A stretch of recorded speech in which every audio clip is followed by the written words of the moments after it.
अस्सलामुअलैकुम। वालेकुम अस्सलाम। कैसे है मेरी बहन, खैरियत से हैं आप? अल्हम्दुलिल्लाह। हकीम साहब आप कैसे हैं? अल्लाह पाक का शुक्र, दुआएं आपकी।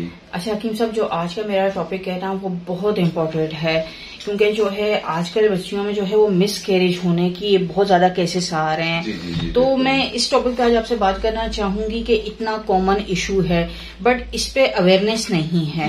तो इस हिसाब से मतलब आप क्या कहेंगे, इसकी क्या वजूहात होती है और क्या एडवाइस करेंगे? जी बिस्मिल्लाहिर्रहमानिर्रहीम। मिसकैरेज होने की मेरी बहन कोई एक खास वजह नहीं होती है। मुख्तलिफ वजूहात की बिना पर हमल जाया हो सकता है। ज्यादातर जो हमल जाया होते हैं वो पहले 3 महीने में होते हैं। उसकी बुनियादी वजह जेनेटिक मसला हो सकता है।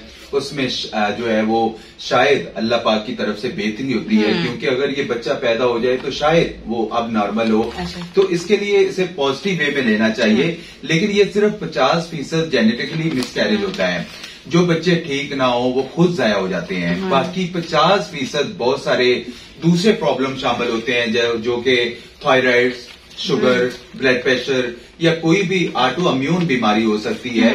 तो इसके हवाले से जो मैंने आपको बताया कि इसमें जाया होने की कोई एक वजूहत नहीं हो सकती है। थायराइड भी हो सकता है, डायबिटीज की वजह से भी हो सकता है, ब्लड प्रेशर की वजह से भी हो सकता है। ये वो बीमारियां हैं जिनसे हमल जाया हो सकता है। इसके अलावा मर्द के स्पर्म्स कमजोर हों या औरत के एग्स मैच्योर ना हो तो बहुत ज्यादा, तो इसको जो है वो प्रेगनेंसी इसमें जाया होने के ज्यादा चांसेस होते हैं। तो हकीम साहब, क्या प्रेगनेंसी जो है वो लूज होने से बचाया जा सकता है? हो पॉसिबल है ये? जी बिल्कुल, इसको मिसकैरेज से बचाया जा सकता है जो किसी बीमारी की वजह से हो।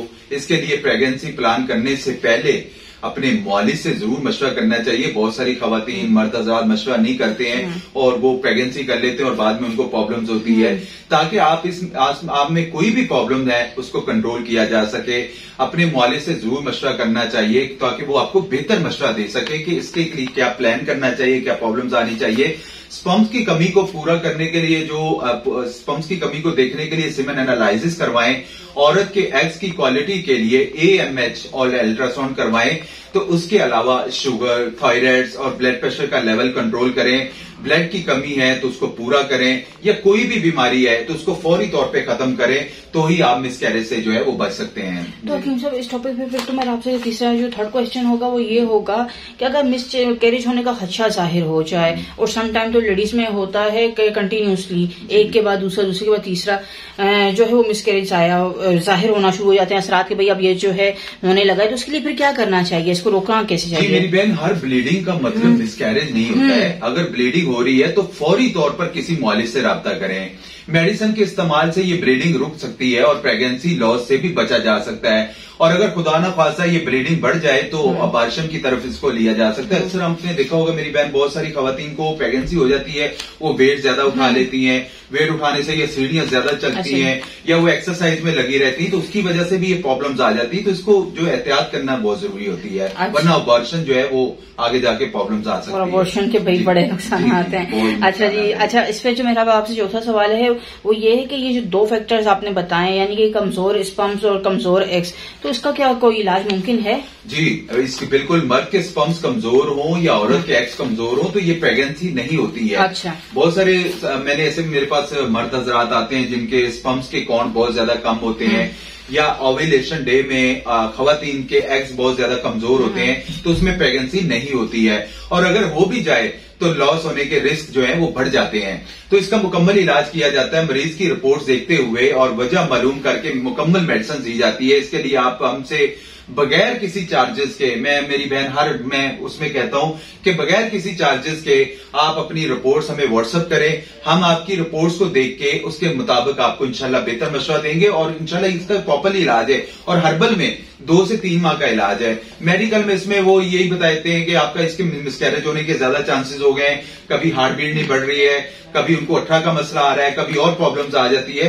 तो इसको बेहतर करने के लिए हमारी हर्बल में 2 से 3 माह का इलाज और अल्हम्दुलिल्लाह कामयाब इलाज है। जी तो हकीम साहब, इसमें तो फिर एक पॉइंट और होता है कि एक या तो 2 केस होते हैं हमारे यहाँ, या तो कम उम्र में शादी हो जाती है, उसमें ये केसेस ज्यादा देखने को मिलते हैं, या फिर थोड़ी ज्यादा एज में जाके, ठीक है। तो इन दोनों एज में अगर ये प्रॉब्लम होती है तो इसमें भी मतलब इनके उन दोनों कपल्स के लिए भी ट्रीटमेंट पॉसिबल है जो कम उम्र में या जिनकी थोड़ी ज्यादा एज हो गई है? अच्छा मेरी बहन, ये बहुत ज्यादा नहीं है, रेशो देखी जाती है। बहुत सारी कम रेशो ऐसी है कि यंग लड़कियों की शादी बहुत जल्दी कर दी जाती है, वो अक्सर अमूमन देखा है बालिग होती नहीं उससे पहले उनकी शादी कर देना, तो उनके एग्स फॉर्म में नहीं होते हैं।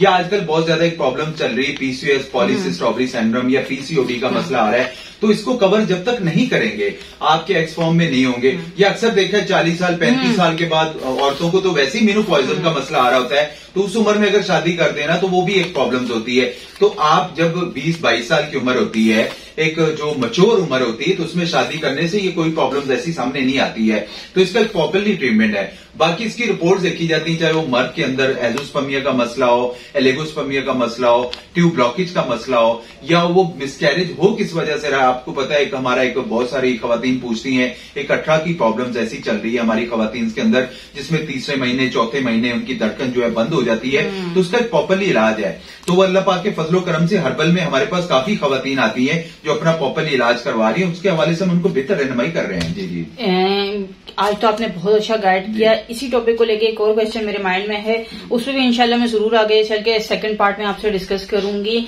और इसके अलावा बता दीजिएगा हकीम साहब आप किन किन बीमारियों का ट्रीटमेंट करते हैं और एड्रेस भी गाइड कर दीजिएगा। बहुत शुक्रिया। मैं इसके हवाले से बता दूं, हमारे पास जो मायूस लोग होते हैं, चाहे वो diabetes, sugar, hepatitis, IVF, IUI, ICSI करवाने के बाद भी जो मायूस हो चुके हैं, एजोस्पर्मिया का मेरी बहन मेडिकल में कोई इलाज नहीं है, लेकिन मेरी हर्बल में अल्हम्दुलिल्लाह।